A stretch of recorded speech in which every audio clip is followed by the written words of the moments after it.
merupakan ayat yang sangat menakutkan kita semua.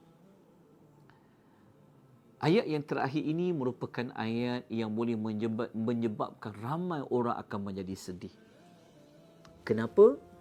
Kerana ayat itu menyebutkan bahawasanya sesiapa yang melakukan amal kejahatan, kalau dia buat dosa, walaupun seberat semut kecil, walaupun sekecil semut yang hitam, pasti Allah akan paparkan dan Allah akan tunjukkan kepada pelakunya.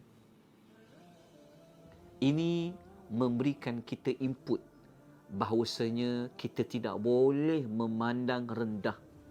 Kita tak boleh menganggap dosa ini adalah satu perkara yang ringan.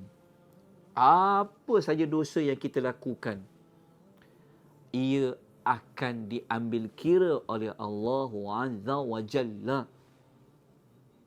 Sekalipun ia adalah dosa kecil.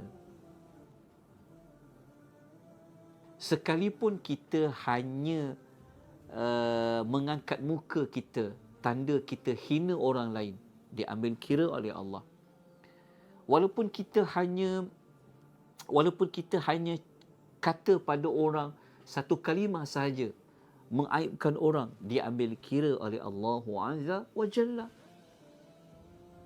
Justru itu, ayat yang terakhir ini adalah ayat yang mengingatkan kepada kita, semasa kita hidup, hati-hati.